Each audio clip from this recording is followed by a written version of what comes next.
శుభకార్యాలకు పూజార్ల కోసం వెతుకుతున్నారా? ఇక నుండి అవసరం లేదు. పూజారీస్.com లో అతి తక్కువ ధరలకే పూజార్లను ముందే బుక్ చేసుకోండి. వెంటనే కాల్ చేయండి.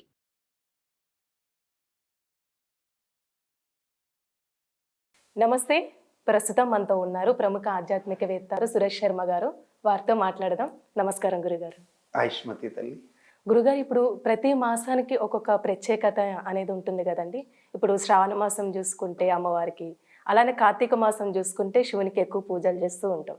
ఇప్పుడు ఈ మార్గశిర మాసానికి ఎలాంటి ప్రత్యేకత ఉందండి అసలు?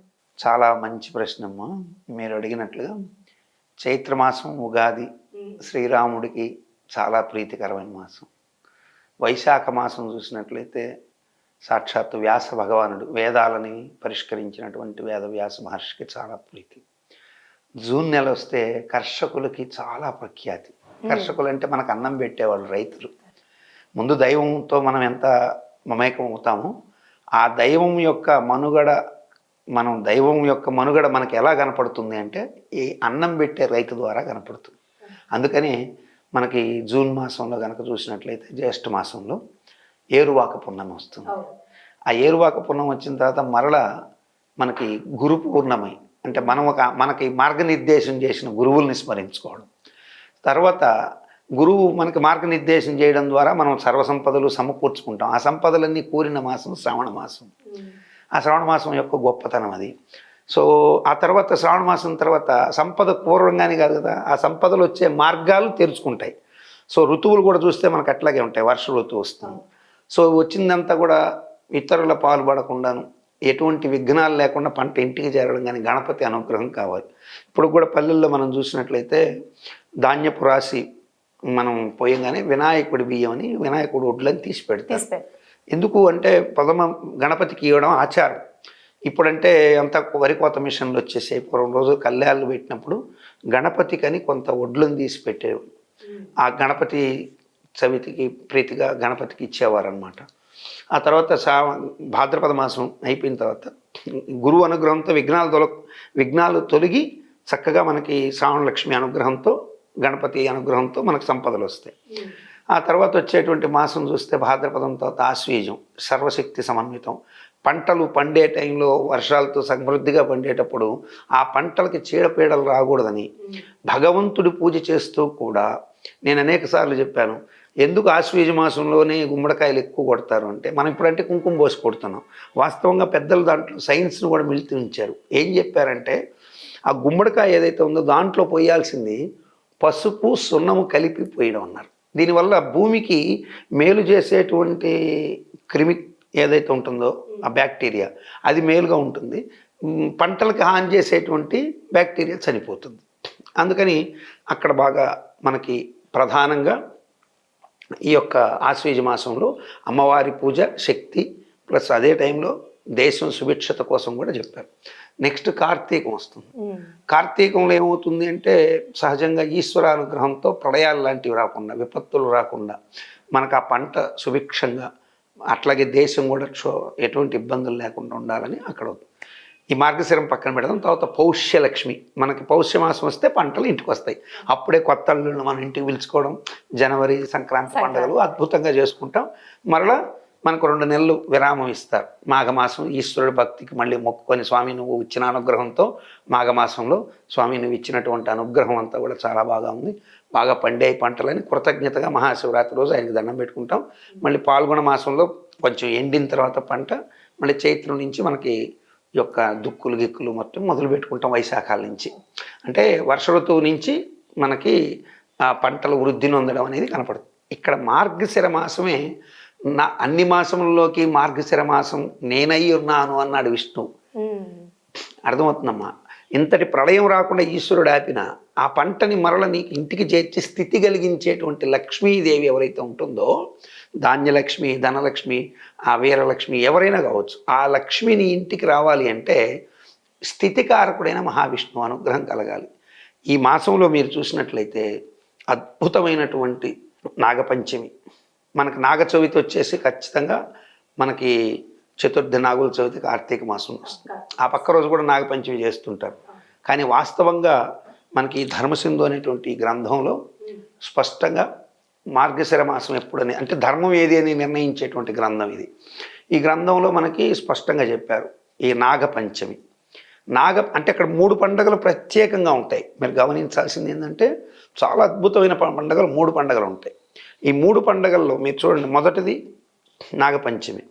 నాగపంచమి రోజున మనకి ఈ యొక్క సర్పాలు ఇవి పంటని బాగా రైజ్ అయ్యేటప్పుడు ఎలుకలు వచ్చి తింటుంటాయి. ఈ పాములు అనుగ్రహం కోరడం ద్వారా ఆ పాములు ఎలుకలను తినకపోతే మనకు ఒక కొరవ పంట కూడా మిగలదు. అందుకే పాముల్ని చంపద్దు అన్నారు. పాముల్ని ఎందుకు చంపద్దు అంటే మన పామును పోతే మాకేం మనం చూడగానే పాముకు భయం వేస్తుంది, ఈడెక్కడ నన్ను చంపుతాడు అని. కాబట్టి పాములను చంపకుండా వాటిని సాధ్యమైనంత వరకు మనం దూరంగా ఉండడానికి ప్రయత్నించాలి. సో పాముని చంపడం అనేది మన యొక్క మతంలో లేదు. సర్పయాగం చేసింది ఎప్పుడు అంటే ఒక వ్యక్తి మీద కోపంతో, తక్షకుడు అనేటువంటి వాడి మీద కోపంతో సర్పయాగం చేసినట్టుంది భారతంలో, తప్ప నాగజాతి మీద ద్వేషం అది కాదు. సో అట్లాగే మనం ఇప్పుడు ఇంకొకటి నెక్స్ట్ పండుగ అంటే ఆ పక్క రోజే మనకి స్కంద షష్ఠి. దీన్ని మనం సుబ్బరాయ షష్ఠి అంటాం. గోదావరి జిల్లాలో సుబ్బరాయ షష్ఠి అంటారు. ఆ పంటలకు సేనానాయకుడు అయినటువంటి అధిపతి ఎవరయ్యా అంటే సేనాధిపతి, దేవసేనలకు అధిపతి అయినటువంటి వాడు సుబ్రహ్మణ్యేశ్వర స్వామి. అదొక అద్భుతమైన పండుగ. ఈ 2 పండుగల తర్వాత అద్భుతమైనటువంటి పండుగ మహాలక్ష్మి జననం, మార్గశిర శుద్ధ సప్తమి. ఆ రోజే సూర్యవ్రతం కూడా చేస్తారు. ఈ 3 పండుగల తర్వాత మరలా దశమి రోజున మనకి కార్తవీర్య వర జయంతి అంటారు. ఇది చాలామందికి తెలియదు. కార్తవీర్యార్జున జయంతి చేసుకుంటారు మనకు పురాణాల్లో. కార్తవీర్య వర జయంతి అనేది ఒకటి ఉంటుంది. జయంతి అంటే మామూలుగా చనిపోయిన తర్వాత వాళ్ళకి చేసేది. వర జయంతి ఏంది మరి అంటే వరంకి జయంతి అనే కాదు. వరం కోరుకున్న వరాన్ని సద్వినియోగం చేయకపోతే అదే రోజు ఆ వరానికి విలువ లేకుండా పోతుంది. కాబట్టి ఆ వరానికి మంగళం పాడేసిన రోజు పరశురాముడు కార్తవీర్యార్జునుని ఓడించి ధర్మ సంస్థాపన చేసినటువంటి రోజు. దీని గురించి పురాణాల్లో మనకు ఉంది, కానీ ఈ క్యాలెండర్లో రాయరు. దీని తర్వాత పరమోత్కృష్టమైనటువంటి మరొక అద్భుతమైనటువంటి ఉంది గోవత్స ద్వాదశి. గోవత్స ద్వాదశి, గోవు బిడ్డ, ఈ రెండింటిని కలిపి గోవత్స ద్వాదశి. ఇది కార్తీక మాసంలో కూడా చేస్తుంటారు. సో ఈ గోవత్స ద్వాదశి కూడా ఇదే మార్గశిర మాసంలో 12 అంటే ద్వాదశి రోజు ఉంటుంది. సో దీని తర్వాత మరల మనకి దత్తాత్రేయోత్పత్తి, దత్త జయంతి అని అద్భుతమైనటువంటి మార్గశిర మాసంలో పౌర్ణమి రోజు. ఈ మార్గశిర మాసానికి ఇంత పరమోత్కృష్టమైనటువంటి చరిత్ర ఉంది. ఇప్పుడు లక్ష్మీదేవి జననం ఇక్కడ జరిగింది.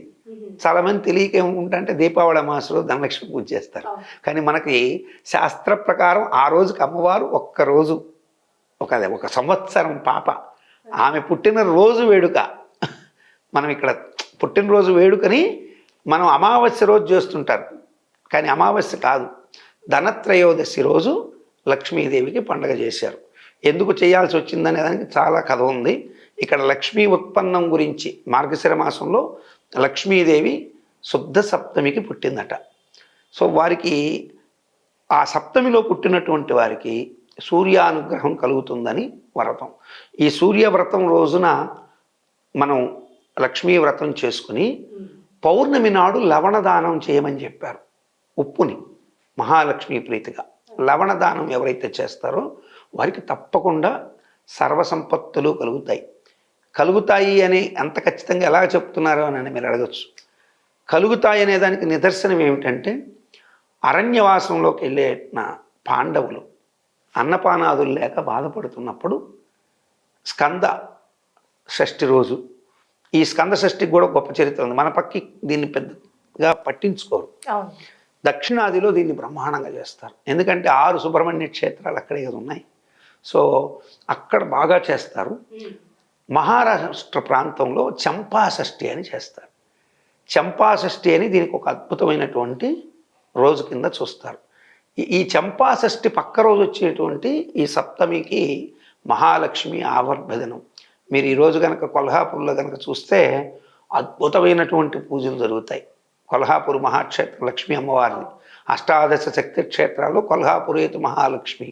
కాబట్టి ఆ లక్ష్మీ క్షేత్రంలో ఈ యొక్క మార్గశిర మాసంలోని సప్తమి రోజున లక్ష్మీనారాయణ పూజ అమ్మవారికి ప్రత్యేకంగా మంచి పాలతో అభిషేకము, గోవు పాలతో చేసి గోవత్స ద్వాదశి రోజున మనం అలా గోవు పూజను తీసుకొచ్చి లక్ష్మీదేవి దగ్గర ఎవరో ఒకరు సమర్పిస్తుంటారు, గోవుని దూడని.